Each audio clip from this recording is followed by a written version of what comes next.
Ah, no, ok, voy a empezar. Va, perfecto. Entonces, bueno, vamos a hablar de, de las vacunas, la vacunación en tiempos de pandemia, que fue algo que impactó mucho como a nivel mundial. Yo soy la doctora Jessica Nanú, soy internista, soy de aquí de México. Tengo pues bastante experiencia en justo vacunas, sobre todo en vacunas en adulto, pero en general, en vacunas en general. Tengo un blog de Medscape en español, que también me pueden seguir por ahí si son médicos, subo artículos de interés, y mi Instagram y mi Facebook, que siempre es para compartir información con el público general. Siempre comparto de temas muy variados, de temas de interés actual, de... Ay, se me olvidó, es que les quiero quitar esto de acá. Pero bueno, este es mi Instagram y este es mi Facebook, si me quieren seguir ahí, por ahí ando. Muy bien, entonces, hablando de vacunas, hay que entender que las vacunas son uno de los logros de salud pública más importante. Cada año se estima que las vacunas previenen entre 4 y 5 millones de muertes en general por todas las enfermedades prevenibles, y 30% de las muertes en niños menores de 5 años pueden prevenirse con las vacunas. También, aparte de la muerte, disminuye enfermedades incapacitantes, como vamos a poner, por ejemplo, la polio, que en cierto tiempo la polio era una de las enfermedades que más incapacidad generaba, ¿no? Entonces, si tenemos aquí como en general, vemos ciertas enfermedades como difteria, ¿no? Vemos más o menos en los años, ¿no? Y cómo es que han disminuido. Aquí estamos hablando de difteria, aquí estamos hablando de sarampión, que ahorita hay otro brote, aquí estamos hablando de tétanos, que vean cómo va hacia la baja. Aquí estamos hablando de paperas, de pertusis, que ahorita estamos teniendo otra vez brotes de bordetela pertusis, de tosferina, de rubiola, pero vean cómo las vacunas realmente han tenido un impacto muy importante en varias enfermedades que causaban muerte y que causaban mucha morbimortalidad. Morbimortalidad quiere decir enfermedades incapacitantes, ¿no? Que nos dejaran con mala salud después de haberla tenido, ¿no? Que chance no falleció el paciente o no se murió la persona, pero pues de igual manera quedó como con alguna secuela importante. Entonces, vean aquí, o sea, estas estadísticas son verdaderas, no son falsas, no están truqueadas ni mucho menos, cómo de verdad las enfermedades han disminuido, o sea, vean el impacto de las vacunas. Ahora, hablando de la línea del tiempo un poquito, la primera vacuna que sale en general en la vida es la vacuna de viruela, que la hace un médico que se llama Jenner en 1786. Esa es la aparición de la primera vacuna. Luego Pasteur hace la vacuna para cólera aviar. Luego sale la vacuna de cólera, de rabia. Luego sale la Calmet-Guerin, que es de tuberculosis, que ahorita últimamente como que los casos de tuberculosis han disminuido. No es que no exista la tuberculosis, sin embargo, ya es una vacuna que casi no se usa, lamentablemente, que sí se debería de usar. Tipo aquí en México todavía existe la vacuna, pero la verdad es que casi no se aplica, sobre todo porque no protege contra tuberculosis pulmonar, que es la forma más frecuente de la enfermedad, sino protege contra otros tipos de tuberculosis un poco más extrapulmonares, ¿no? Como en los ganglios linfáticos, en el riñón, en el corazón, que no son tan comunes. Luego viene la de tosferina, difteria y tétano. Luego viene la vacuna Salk, vean los tiempos más o menos. Luego viene la vacuna de poliomielitis. Luego viene la vacuna de sarampión, la de papera. Si se dan cuenta, o sea, vean los tiempos en los cuales han salido, o sea, y cómo ha evolucionado esto, ¿no? O sea, no es algo de un día. Luego viene la vacuna de meningococo, la de hepatitis B. Luego, en 1994, si vamos acá en 1960, sale la vacuna de poliomielitis, y esta foto es una foto, apenas si se alcanza a ver, pero de la gente formada para recibir la vacuna. Y en 1994 se declara eliminada la poliomielitis en América. Sin embargo, otra vez ha empezado a haber casos por la falta de vacunación. Luego viene la vacuna de rotavirus en el 2006, que esto ya son vacunas un poquito más actuales. Y luego venimos a estas vacunas que llegaron para la pandemia, ¿no? Entonces, vacunas que se crearon en la pandemia que son mucho más nuevas. Estamos hablando de vacunas de RNA mensajero, que ahorita vamos a platicar un poquito, de vector viral y de virus inactivado, que se crearon para COVID. Entonces, mucha gente me decía, es que doctora, se dieron muy rápido y pues todas las otras vacunas tomaron mucho tiempo y fueron más lentas, ¿no? Y como, ¿qué pasó para que las de COVID salieran tan rápido? Entonces yo les digo que se alinearon muchas cosas y muchos factores para que estas vacunas pudieran salir tan rápido a la luz, ¿no? Factores tanto económicos, ¿no? Mucha gente puso mucho dinero para que estas vacunas pudieran salir.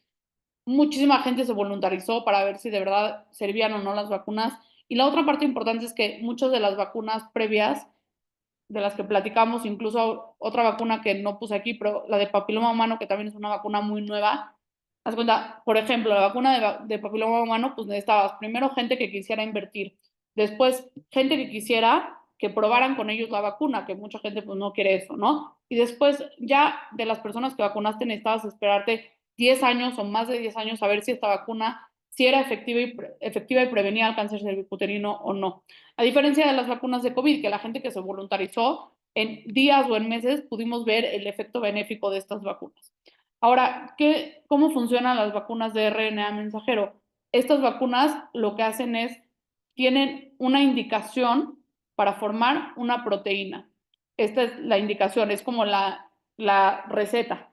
Y entonces esta receta entra a nuestro cuerpo y una vez que entra a nuestro cuerpo, las células absorben la indicación, que son como grasas, aminoácidos, y entonces empiezan a producir esta proteína.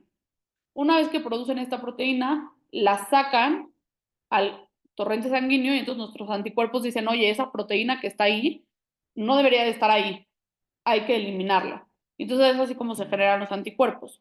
Ahora, muy importantemente, estas vacunas no pueden cambiar ni modificar nuestro ADN porque no entran al núcleo, que es donde está nuestro ADN. Se quedan justamente en la zona de afuera de la célula, donde los aparatos que tenemos en la célula producen esta proteína y después esta proteína sale.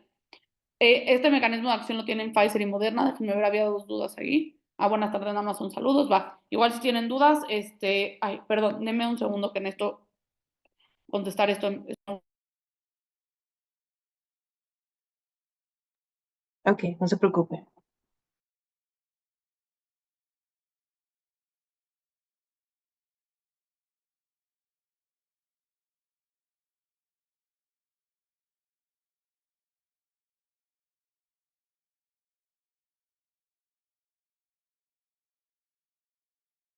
¿Quieres volver a grabar? Ya, va. Ahora, otras vacunas que salieron en la pandemia fueron las vacunas de vector viral. Estas vacunas tenían el mismo principio de las vacunas de RNA mensajero. Sin embargo, las indicaciones, esta receta de cocina venía introducida en un virus. Entonces el virus entraba a la célula, es un virus que no hace daño, que ya estaba inactivado. Entraba a la célula y esta célula igual tomaba esta receta de cocina, generaba la proteína salía de la célula y entonces los anticuerpos podían decir esta proteína no debe de ir aquí, hay que atacarla. Y las otras vacunas que salieron en la pandemia fueron las vacunas de virus inactivados como la Sinovac y Covaxin, que la verdad estas no se usaron tanto.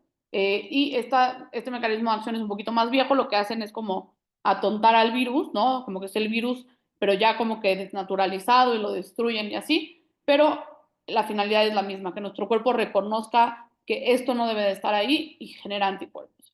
Ahora, hablando de inmunidad, como decíamos, la inmunidad, o sea, nosotros tener inmunidad gracias a la vacuna, previene enfermedades discapacitantes y de funciones, nos da una oportunidad de tener una prevención primaria. ¿Qué quiere decir prevención primaria? Que no exista la enfermedad, ¿no? Muchas veces hacemos prevención secundaria. Ya tienes diabetes, entonces hay que evitar que te den complicaciones de la diabetes. Ya tienes esta enfermedad, entonces hay que evitar complicaciones, ¿no? Ya te dio COVID, entonces hay que evitar que sea un COVID grave. Pues, ¿para qué evitar que te dé un COVID grave si podemos evitar que te dé un COVID, ¿no? Y, como decíamos, evita muchas muertes de manera anual. Entonces, aquí cómo funciona esto es, haz de cuenta, nosotros tenemos anticuerpos que ya conocen y reconocen, ¿no? Y están hechos para ciertas enfermedades, como aquí estamos hablando de sarampión. Entonces, los anticuerpos de sarampión tienen esta forma y entonces para que se puedan como justo acoplar a esto, ¿no? Entonces, los anticuerpos del chickenpox, de la gripe aviar, pues lo que hacen es como anclarse acá. Entonces, cada una está hecha como para ciertos patógenos. Aquí, si no tenemos un anticuerpo, porque el patógeno es nuevo, como en el COVID, pues entonces nuestro cuerpo no tiene con qué defenderse y tiene que enfrentarse a la enfermedad para entonces poder generar un anticuerpo. Entonces, justamente aquí les pongo muchos esquemas de cómo funcionan las vacunas. El sistema inmunológico lo que hace es defendernos, ¿no?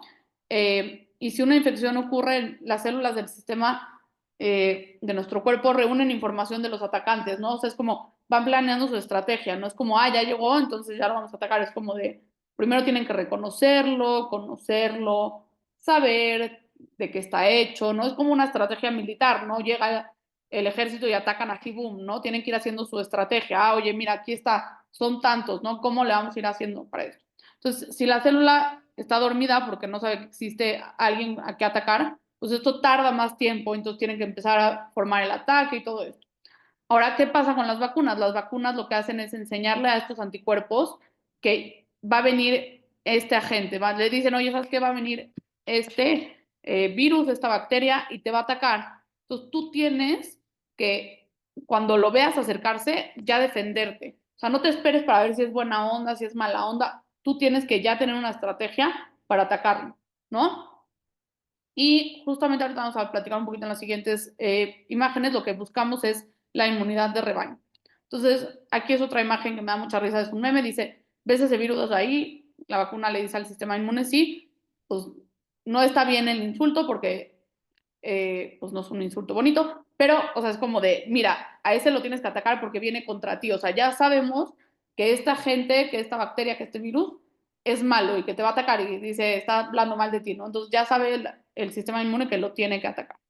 Ahora, justamente aquí puse un poco de las vacunas más frecuentes, como dijimos, la de tuberculosis, protege contra formas graves de tuberculosis, es una vacuna intradérmica en el nacimiento. En Estados Unidos habitualmente no aplican esta vacuna, pero todos los que inmigran a Estados Unidos habitualmente les hacen algunas pruebas para ver si no tienen tuberculosis latente, porque a veces la tuberculosis no se manifiesta, pero está ahí como adormilada, y si sí les dan tratamiento, ¿no? La vacuna pentavalente, que también es en niños que tienen difteria, tétanos, hepatitis B, neumonía, meningitis y hemófilos influenza, que es una bacteria, no un virus.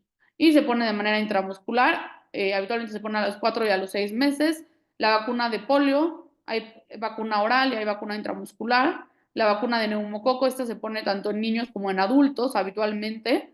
La vacuna de rotavirus, esta se pone solamente en bebés y lo que hace es prevenir diarreas severas por este virus. La vacuna de triple viral, sarampión, rubéola y parotiditis. La vacuna de fiebre amarilla, esta habitualmente no se pone en México, se pone en ciertos países donde hay como, son endémicos, ¿no? Estos países donde sí hay fiebre amarilla, pero tipo si nosotros vamos a viajar, tengo una amiga que se va a ir a África, si te la tienen que poner, si van a ir a Brasil, se la tienen que poner. Hay ciertos lugares donde nos piden esto, ¿no? La vacuna de papiloma humano, esta es una vacuna más nueva, está indicada para niños y niñas de 9 a 12 años y lo que hace es prevenir el cáncer cervicuterino. Yo aquí siempre les recomiendo a pacientes que tienen más de 24 o 25 años que busquen o investiguen si les pusieron la vacuna o no. ¿Por qué? Yo tengo 35 años y cuando aprobaron esta vacuna, yo ya era más grande de los 12 años y entonces no las pusieron. Hasta que mi mamá se encargó de ponérmela por aparte, pero ya no me incluía como en mi cartilla de vacunación. Entonces yo siempre les digo que si tienen, no sé, 20, 24, 25 años, 30, investiguen si tienen la vacuna o no y si no la tienen, se la pueden aplicar. La vacuna de difteria y de tétanos también se puede poner en adultos.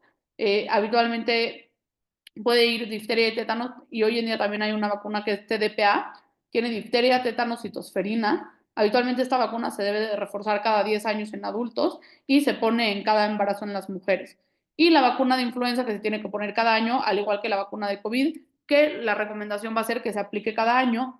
¿Y por qué es importante saber que se tiene que aplicar cada año? Porque tanto como influenza como COVID se hacen estudios de salud pública para saber qué cepas o qué variantes de influenza y de COVID van a venir ese año para que entonces tengamos una protección adecuada para esas cepas en particular. Entonces ahora, cuando hablamos de inmunidad de rebaño, hablamos de que el porcentaje de personas vacunadas proteja a las personas que no se puedan vacunar. No quiere decir que no se deben de vacunar, sino que tengan, haz de cuenta, alguna contraindicación para vacunarse, ¿no?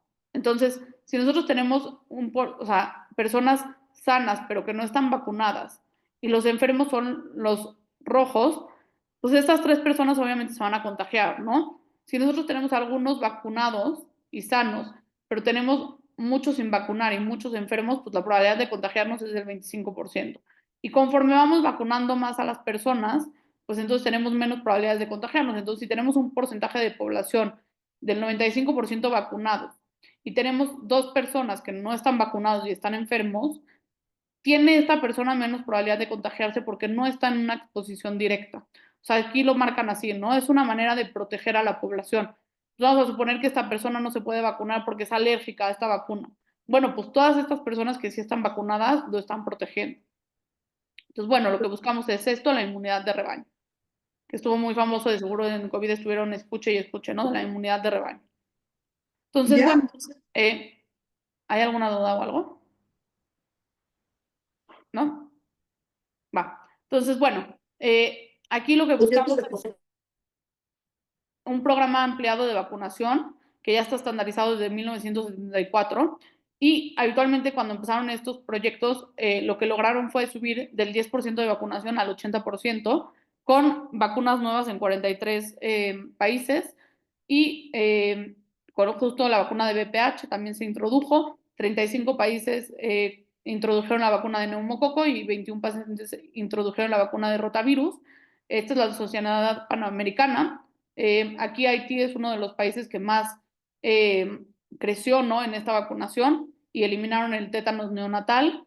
1.4 millones de los 15 millones que viven en América no completaron su esquema básico de, o sea, de inmunización y entonces aquí se dedicaron a tratar de buscar completar esto.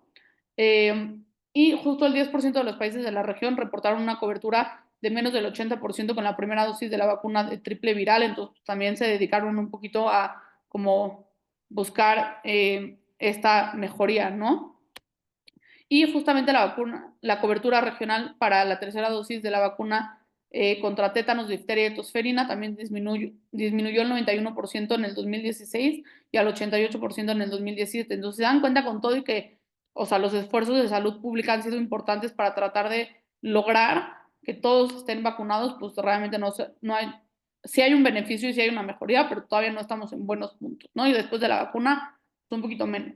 Ahora, ¿a qué retos nos enfrentamos? O sea, los antivacunas, ¿no? A este grupo de personas que tienen mucho miedo y que creen que las vacunas no son seguras y que realmente es como todo un mito de la sociedad y que cuando les mostramos estas imágenes que yo les mostré, estas gráficas de que realmente hay una mejoría importante en las enfermedades, pues como que creen que es algo que no es cierto. Ahorita vamos a ver otra. Sí, dime, Jessica. Hola, buenas tardes, doctora Jessie. ¿Y qué opina usted como médico de la vacuna de COVID?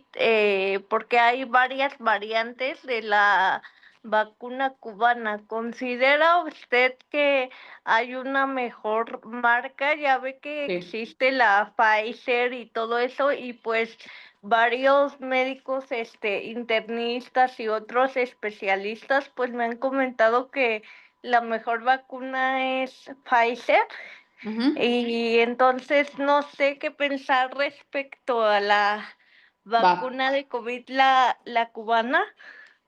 Ahí te va. Es difícil porque a veces la mejor vacuna es la que tienes acceso a ella.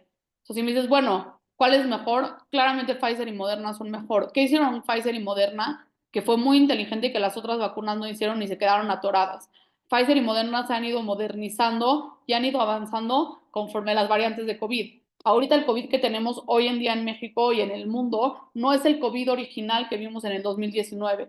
Entonces, estas vacunas que no avanzaron y se quedaron estancadas pues ya no protegen de igual manera o de con tanta porción, con tanta probabilidad, con una probabilidad tan alta, ¿no? A estas otras variantes. Entonces, es como si yo te digo, mira, ¿sabes qué? Tengo como un perrito, ¿no? El perrito es la vacuna general, por decirlo así, pero este perrito tengo algo que está hecho para atrapar a los perros, ¿no? Algo que está hecho para atrapar a los perros. Pero yo tengo un perrito chiquitito, chiquitito, yo que sé, un pomeranian. Bueno, pues no es el mismo tamaño y no es la misma manera de atrapar, entonces es un poco lo mismo. Estas otras vacunas que no se actualizaron están hechas para el COVID original, cuando ya no estamos en el COVID original y justamente el virus ha mutado, frecuentemente ha mutado mucho, y entonces Pfizer y Moderna se han encargado de hacer, ¿sabes qué? Para esta variante, esta vacuna para esta variante. Entonces, me atrevo a preguntar cuál sería lo ideal, las veces del refuerzo que se necesitaría para realizar el refuerzo de la vacuna de COVID y cuánta prolongación de tiempo debe de haber entre un refuerzo y otro.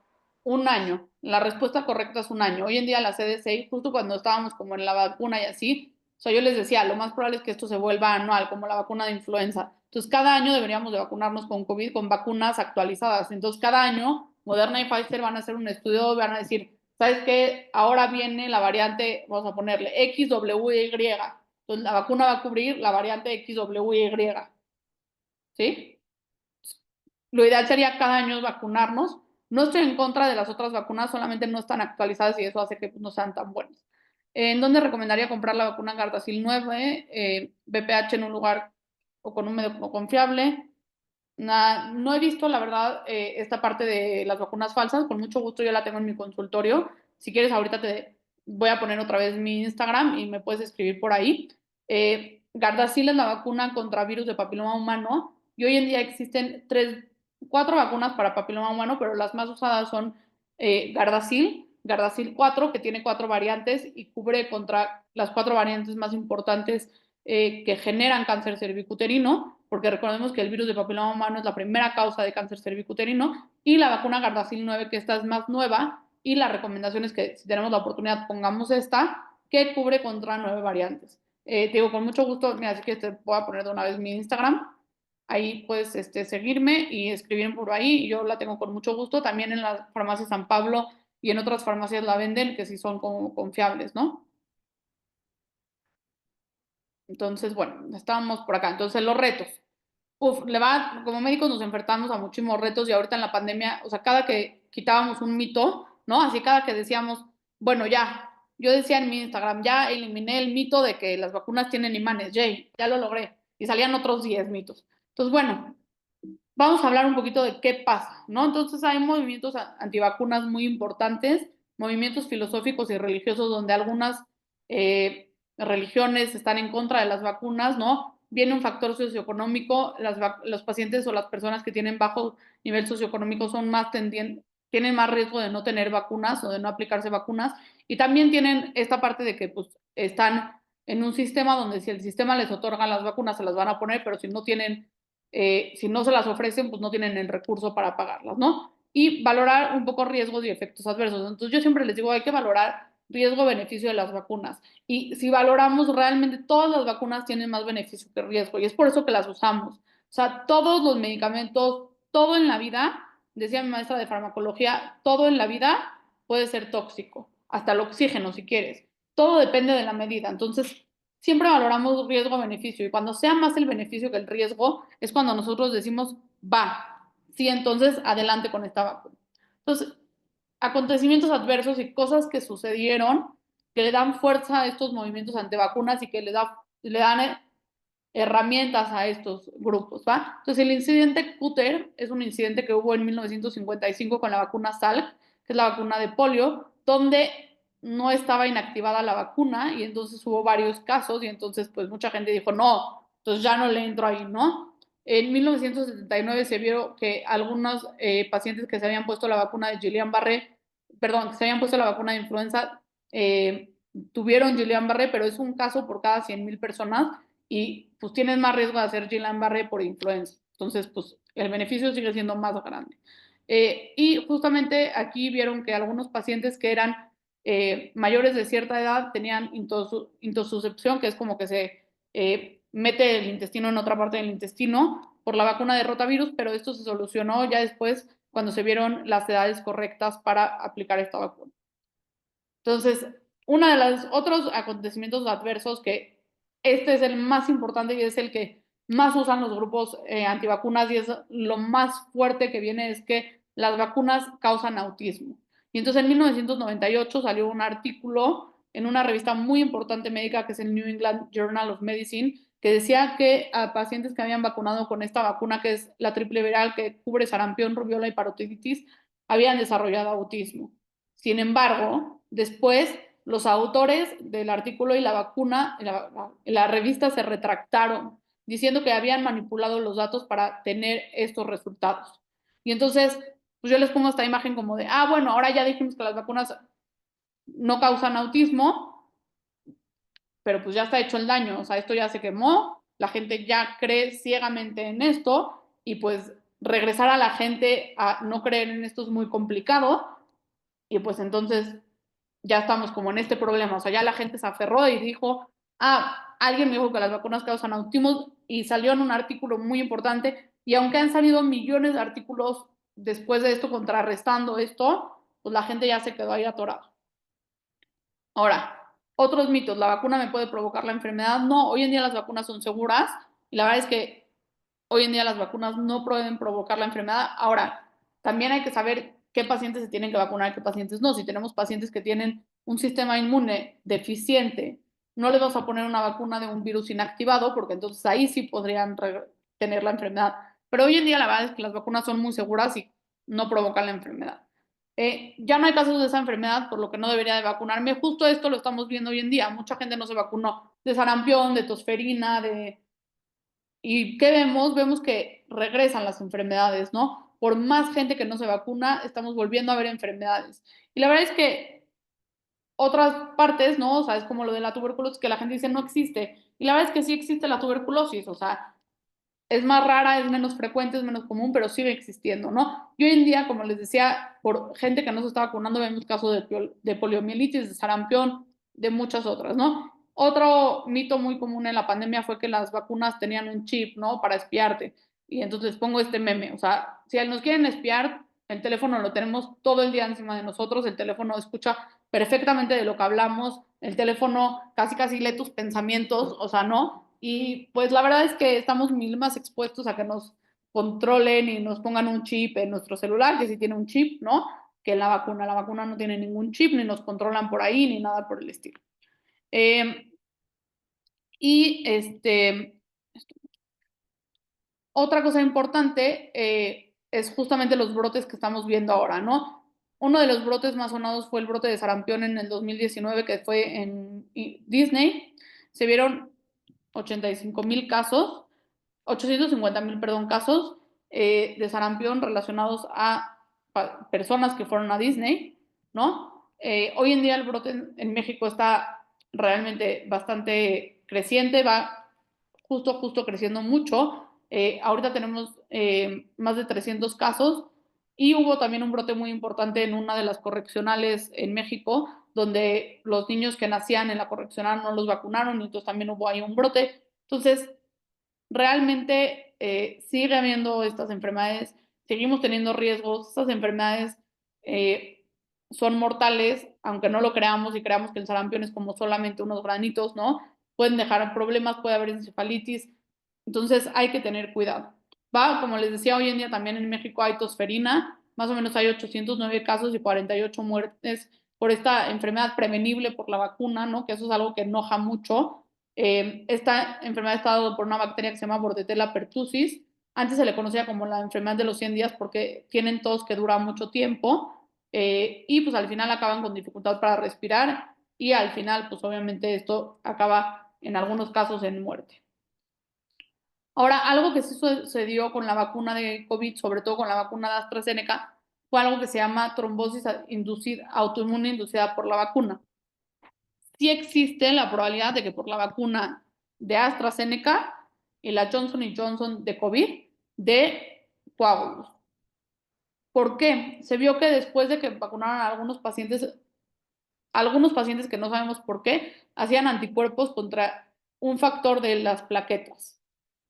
Y entonces esto favorecía que hicieran baja en el número de plaquetas y eso finalmente favorecía que se hicieran coágulos, sobre todo coágulos en sitios venosos y en sitios muy inusuales, sobre todo en senos cavernosos, en lugares raros, donde no son tan frecuentes, ¿no? También se vio asociado a una cosa que se llama coagulación intravascular diseminada. Algunas personas también tuvieron sangrados Esto fue más frecuente en pacientes mujeres porque las mujeres somos siempre más tendientes a tener enfermedades autoinmunes y habitualmente en mujeres jóvenes. Ahora, la probabilidad de que hicieras esto por la vacuna de AstraZeneca es de 0.0001%. Esto quiere decir que de 0.5 a 1 personas les pasó por millón de personas que vacunaron. Ahora, ¿cuál es la probabilidad de que te dé coágulos o tengas trombosis por la enfermedad de COVID? 16.5%. Por fumar, ¿cuánta gente fuma y no se piensan y no meditan y no hacen todo un show? 0.18. Por los anticonceptivos de 0.05 a 0.12. Entonces, si se dan cuenta, la vacuna, aunque sí existe esta probabilidad, la probabilidad de que te dé un coágulo por una vacuna de AstraZeneca es mucho más baja a que te dé por la enfermedad. Y pues justo en la pandemia tuvimos algo que se llama infodemia, o sea, la información inadecuada estuvo a todos, cada día salía una nueva cosa absurda, la gente tomó Lysol para curarse del COVID y para que no les dieran COVID, la gente se untó cosas, hizo cosas tóxicas, de verdad hubo 1000 problemas porque pues gente que no tenía el conocimiento hablaba y se generaron muchísimos mitos, ¿no? Justamente en la pandemia hubo otra crisis de salud pública porque no nada más tuvimos COVID, sino que millones de niños y millones de personas se quedaron sin vacunas. ¿Por qué? Porque la gente tenía miedo de las vacunas, miedo de salir de su casa. Pues porque no podían salir, porque no había vacunas. ¿Por qué? Porque todas las farmacéuticas estaban muy metidas en formar la vacuna de COVID, que dejaron de producir otras vacunas. Hubo aquí en México muchísima falta de vacunas, muchísima escasez de vacunas, de diferentes vacunas. Pues prioridades, la gente dijo, no, ¿sabes qué? Prefiero quedarme aquí o prefiero gastar el dinero en atender a mi familiar que tiene COVID que en la vacuna, ¿no? La otra parte fue la dificultad para transportar. El mundo estaba parado y entonces si la vacuna se producía en Estados Unidos, pues cómo la transportaban a otra parte si todo estaba varado, ¿no? Sobre todo aquí, o sea, vacunas faltantes, difteria en Yemen, Venezuela, Pakistán, Nepal, hubo mucha falta de vacuna de difteria, de cólera, Mozambique, Sudán, Yemen, Bangladesh tuvieron muchos casos. Poliomielitis se suspendieron 46 campañas de 38 países, incluyendo Nigeria, Pakistán, Etiopía y Ghana. Y pues aquí en México también hemos tenido algunos casos de poliomielitis y en Estados Unidos hay casos de poliomielitis ya detectados también. Ausencia de vacuna de sarampión en 37 países, 178 millones de personas se quedaron sin vacuna de sarampión, que como ya vimos hay ahorita muchos casos. La vacuna de influenza también fue una de las que sufrió mucho, la vacuna, como decíamos, de BCG, de tuberculosis, pues mucha gente dice, ay, no, pues la tuberculosis ya está erradicada. Algunos estudios dijeron que la vacuna tenía un factor protector contra COVID, pero pues bueno, eran pacientes que ya se habían vacunado y tampoco se comprobó esto. Y pues justo, ¿qué nos lleva a esto? Que la inmunidad de rebaño, que ya platicamos que es, se pone en riesgo y esto nos pone en riesgo de que las enfermedades que estaban casi erradicadas regresen. Entonces, más o menos aquí viene por la OMS en el 2019 cómo estuvo la vacunación, más o menos de Haemophilus influenza 72%, hepatitis B 85%, la de virus de papiloma humano muy baja en 15%, la de rubiola en 71%, la de neumococo en 48%, la de poliomielitis en 82%. Y bueno, aquí no sé por qué está uno encima del otro, pero bueno, tenemos muchos tipos de vacunas.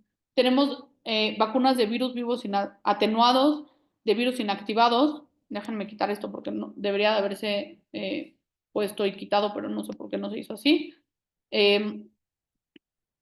También tenemos vacunas de subunidades proteicas. Esto quiere decir que solo tenemos un pedazo de las proteínas del anticuerpo de esa parte de la bacteria o del virus.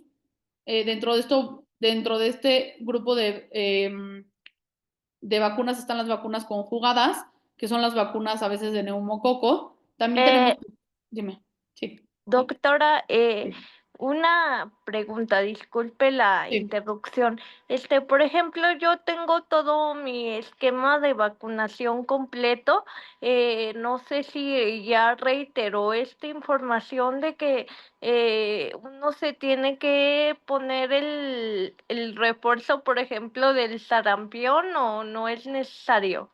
Correcto, la verdad es que ahorita la recomendación es que sí pongamos un refuerzo de la vacuna de sarampión, 2 dosis con una diferencia de 28 días, sobre todo porque otra vez hay muchos casos. Y lo ideal es que pues, busquemos que los niños, que son los que principalmente reciben las vacunas, no estén vacunados y tengan su esquema actualizado. Pero lo ideal ahorita es reforzar tanto, si no tienen activo varicela y sarampión, sarampión en adultos con una diferencia de 28 días y también tosferina con la vacuna de tétanos, difteria y pertusis para protegernos de estas enfermedades que vienen como otra vez. Otra parte importante es que como adultos muchas veces no ponemos como atención en qué vacunas nos tocan, pero bueno, lo principal, sobre todo si no tenemos vacuna de papiloma humano, ponernos la vacuna de papiloma humano. Hay edades en las que ya no se recomienda, tipo a partir de los 40 años ya no tiene como tanto beneficio, entonces ya no se recomienda tanto. La otra vacuna que nos toca a todos los adultos es tétanos cada 10 años, TDPA cada 10 años. Ajá. A partir de los 50 años nos toca la vacuna de herpes zóster y arriba de los 65 años nos toca la vacuna de neumococo. Ese es como el esquema de los adultos. Ok, entonces usted mencionaba que hay 4 como cepas o subtipos de la vacuna del papiloma humano. Sí, correcto. ¿Cuál es la cepa o no sé Las, si se diga las cuatro correctamente vacunas, las 4 vacunas cubren para los subtipos de papiloma humano que causan cáncer más importantes, o sea, como los 4 principales. La vacuna que se usa en México se llama Gardasil. Hay Gardasil, ¿Cómo? te lo voy a escribir en el grupo para que lo veas. Ok. Se llama Gardasil y hay Gardasil 4 y 9. Hoy en día la recomendación es que pongamos la de 9. Gracias, doctora. ¿No? ¿De qué? Otra cosa importante es que por lo menos en México, la vacuna de papiloma humano en niños la están poniendo con solo una dosis y lo ideal es que sean 2 dosis en menores de 12 años. Entonces, si tienen la oportunidad de reforzar con la segunda dosis, vale mucho la pena. ¿Va? Entonces, bueno, les ponía aquí, estos son ejemplos. Entonces, vacunas de virus vivos atenuados, tenemos sarampión, varicela, rotavirus, paperas, y aquí no, como decíamos, no en personas inmunocomprometidas. Virus inactivados tenemos hepatitis A, polio, rabia e influenza. Como decíamos aquí, las vacunas de proteínas o conjugadas puede estar amófilos influenza, hepatitis B, neumococo, varicela, y los toxoides, como el toxoide de tétanos y el de difteria. Ay, espérenme, porque le puse share en vez de slide. Espérenme. No. Va.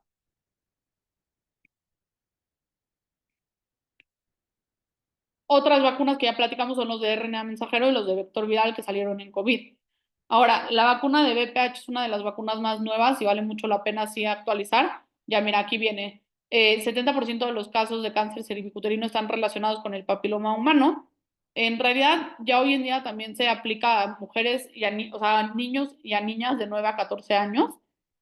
Cuando tienen esta edad, se ponen 2 dosis con una separación de 6 meses. Y como decíamos, todas las vacunas tienen el serotipo 16 y 18. Y esta ya casi no se usa, que solo tiene 2 variantes. Y la otra tiene la variante 6, 11, 16 y 18, que esto es lo más importante porque son las que más frecuentemente causan cáncer cervicuterino, y la novavalente que tiene esos variantes, ¿va? Ay, Judith, ya sé, yo les digo que yo estaba ya lista, conectada ayer a las 3 de la tarde, bien emocionada, y ya después me di cuenta que era hoy a la 1 de la tarde, pero se va a quedar grabada y las voy a compartir en mis redes de igual manera. Y bueno, esto era lo que platicábamos del programa de vacunación, que justo incluye estos países, y bueno, aquí estos países no quisieron participar. Ahora, vacunación en el personal de salud. El 70% del personal de salud tienen esquemas completos. Sin embargo, con todo y todo que el personal de salud pues, se dedica a esto, a veces hay dudas, hay miedos de efectos adversos. creen que hay baja probabilidad de contagio, ¿no? Pero pues realmente sí estamos muy expuestos, ¿no? Y como decíamos, aquí hay que poner, sobre todo en personal de salud, reforzarnos sarampión, rubiola, varicela, parotiditis, hepatitis B. Una manera de aquí es medir si tenemos anticuerpos y si no tenemos anticuerpos, ponernos la vacuna. Cada año la vacuna de influenza, cada 10 años la vacuna de tétanos, difteria y pertusis. En embarazadas es muy importante. En pacientes embarazadas siempre debemos de verificar que tengan la vacuna de hepatitis A y de hepatitis B. Siempre poner la vacuna de TDPA, como decíamos, cada embarazo esta se tiene que aplicar. Y otras vacunas que se tienen que aplicar en el embarazo son influenza y COVID. Así, cuando toque la época, ¿a qué me refiero con esto? Si te embarazaste, tipo yo me embaracé el año pasado en marzo y me tocó en noviembre. Bueno, o sea, más bien dicho, las vacunas salieron en octubre, noviembre. En octubre, noviembre me vacuné de influenza y de COVID. Si hubiera, vamos a suponer, si alguien se embaraza en septiembre y la vacuna sale en noviembre se debe de vacunar. Y bueno, aquí les pongo el esquema, este es de Estados Unidos, es de adultos, no lo quiero repasar tanto porque está medio tedioso, pero bueno, como decíamos, la vacuna de influenza cada año, la vacuna de TDPA cada 10 años, la vacuna de varicela, rubiola y sarampión, valorar si tenemos la vacuna y si no la tenemos, podemos reforzarla. La de varicela, si no la tenemos, podemos o no vacunarnos, si no nos ha dado varicela, si ya no nos dio, ya no tiene mucho sentido. La vacuna de herpes zóster, como decía, a partir de los 50 años. La vacuna de papiloma humano, dependiendo la edad.